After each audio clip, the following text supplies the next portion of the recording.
The compact luxury SUV is getting even more competitive with the arrival of the all-new, all-electric 2024 Porsche Macan. Porsche promises blistering acceleration, cutting-edge technology, and of course that iconic badge. But can it justify the premium price, and will it live up to the Porsche name? Let's dive in and take a closer look. Porsche is taking a unique approach with the 2024 Macan. The classic gas-powered Macan will continue to be sold alongside a brand new all-electric version built on Porsche's cutting-edge PPE platform. This means you'll find two different Macan models at dealerships for several years, offering buyers a choice between traditional power and the latest EV technology. The Macan Electric boasts a distinct design that sets it apart from its gas-powered sibling. It features a sleek, coupe-like roofline, an active rear spoiler for optimized aerodynamics, and a more sculpted front end.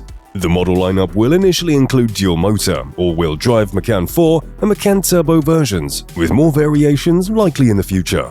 Unlike the Taycan, all Macan Electric models will share the same battery, simplifying the lineup.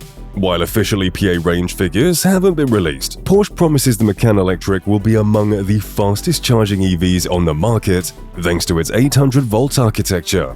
Initial test drives suggest the Macan Electric will deliver the performance expected from a Porsche, though the driving experience will inevitably differ from the classic gas-powered model.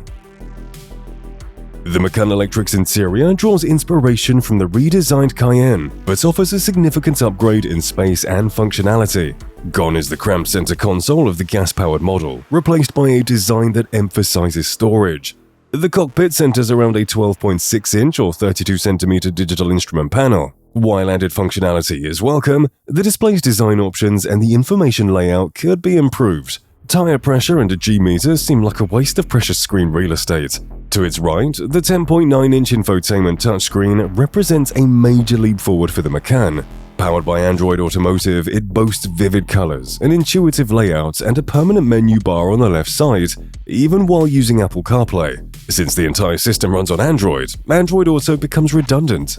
Porsche has clearly sought to address concerns about its previous climate control interfaces. The Macan Electric features a row of physical toggles, complemented by touch-sensitive icons above and below. Though an improvement in usability, the entire trim piece shifts when you press the icons, creating a sense of cheapness that seems out of place in a Porsche.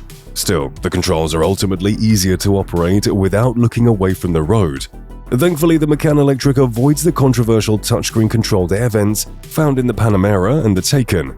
Finally, the Macan Electric will offer an optional 10.9-inch passenger-side touchscreen, similar to the Taycan's, and this screen gives passengers access to navigation, infotainment, and streaming video, with a filter to prevent driver distraction. While this in-dash entertainment system might be a nice touch, focusing on touchscreens during enthusiastic driving makes a potential distraction.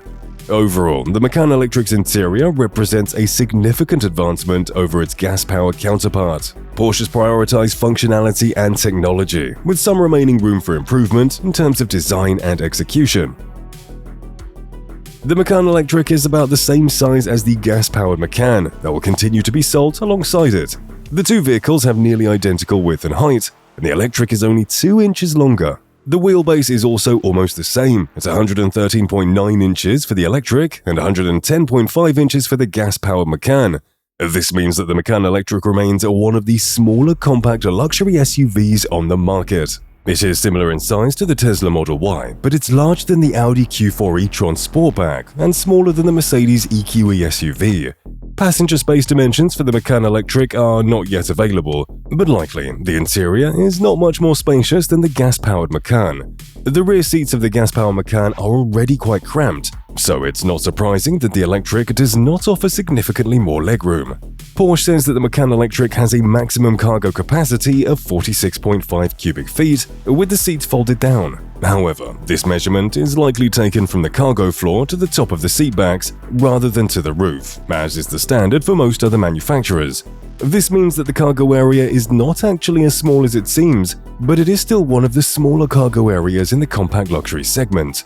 The Macan Electric also has a 2.9 cubic foot frunk, which can be used to store the charging cable. To sum it up, the Macan Electric is a small compact luxury SUV that's about the same size as the gas-powered Macan. What am I trying to say? If you're a family man or woman, this car is probably not for you. But if you're an enthusiast seeking to experience life with a little help of an EV, this bad boy might just be the perfect fit for you. The Macan Electric will initially launch with dual-motor, all-wheel drive powertrains in Macan 4 and Macan Turbo variations, with a single-motor, rear-wheel drive model joining the lineup later. This provides buyers with a range of performance and price options. The Macan 4 boasts 402 horsepower, maximum in launch control mode, regular output is slightly slower, and 479 pound-feet of torque. It accelerates from 0 to 60 miles per hour in a brisk 4.9 seconds, with a top speed of 136 miles per hour. For those seeking even more thrilling performance, the Macan Turbo ups the ante with 630 horsepower, maximum in launch control mode, 833 pound-feet of torque, a blistering 3.1 second 0 to 60 mile per hour time, and a top speed of as much as 161 miles per hour. It also benefits from enhanced handling thanks to rear-wheel torque vectoring via an electronically controlled limited slip differential. Importantly, all Macan Electric models will share the same 100 kWh battery pack and an 800-volt architecture. This simplifies the lineup, streamlines production, and enables ultra-fast DC charging speeds up to 270 kilowatts. Porsche estimates that on a suitable charger, drivers can replenish their battery from 10 to 80% charge in just 21 minutes. While official EPA range figures are pending, early test drives suggest a potential range of around 300 miles for the least efficient version.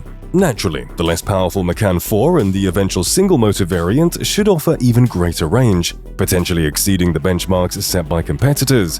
What do you say? This doesn't sound bad at all, does it? Driving impressions of the Macan Electric reveal a mixed bag that reflect the inherent compromises of electrifying an established performance SUV. Compared to the gas-powered Macan, the electric steering feels lighter and somewhat artificial, lacking the precise feedback Porsche's enthusiasts have come to cherish. This change, coupled with the unavoidable weight of the battery pack, means the Macan Electric doesn't feel quite as agile or as athletic as its predecessor. It's a notable shift in character that may disappoint some drivers. That said, the Macan Electric still delivers a thoroughly impressive driving experience. Acceleration is ferocious in both the 4S and Turbo models, showcasing the potent power delivery typical of high-performance EVs. Cornering capabilities are also superb, with the Macan Electric confidently handling challenging mountain roads that would flummox most luxury SUVs. The balance of power distribution between the front and rear axles varies with different drive modes, prioritizing efficiency or sportiness as the situation demands. Porsche Active Suspension Management, or PASM, and air suspension will likely come standard, dynamically adjusting the vehicle's ride height and suspension settings to optimize performance and comfort. This adjustability is essential for delivering the versatility expected of an SUV, but it also allows Porsche to clear regulatory requirements specific to SUVs. For the first time, the Macan will offer optional rear axle steering. This system reduces the vehicle's turning radius, improving maneuverability and sharpening cornering responses. While an interesting option, it remains to be seen whether it can fully compensate for the additional weight and less engaging steering feel of the Macan Electric. Ultimately, potential buyers will need to determine if the Macan Electric's combination of EV performance, advanced technology, and Porsche badge outweighs the inevitable changes in driving dynamics compared to its gas-powered ancestor. After a decade on the market, the popular Porsche Macan sports SUV is finally getting a long-awaited overhaul. This time, however, the new generation embraces a purely electric future. The Macan Electric enters the fiercely competitive electric SUV segment, facing off against rivals like the Jaguar I-Pace, Mercedes EQE SUV, and the upcoming Polestar 3. Interestingly, it will also share its underpinnings with the upcoming Audi Q6 e-tron, setting up a friendly rivalry within the Volkswagen Group. Despite their shared platform, the Macan Electric will target performance-oriented buyers, while the Q6 e-tron promises a more comfort-focused experience. Pricing for the Macan Electric will begin at $85,000 for the Macan 4 and ascend to $115,000 for the Macan Turbo. Intriguingly, the existing petrol-powered Macan will continue to be sold alongside the electric for some time. The Macan Electric joins the Taycan in Porsche's expanding electric lineup, with electric versions of the 718 Cayman, Boxster, Cayenne, and new 7-seat SUV all on the horizon before 2030. So, does the Macan Electric live up to the Porsche badge? Does this offer the thrills we know and love? Well, the jury's still out, but the signs are definitely promising. We'll have to wait for a full production review to give our final verdict, and if you're as intrigued by this electric Porsche as we are, let us know in the comments below. And hey, if you enjoyed this look at the Macan Electric, hit that like button, subscribe to the channel, and stay tuned for more in-depth car content.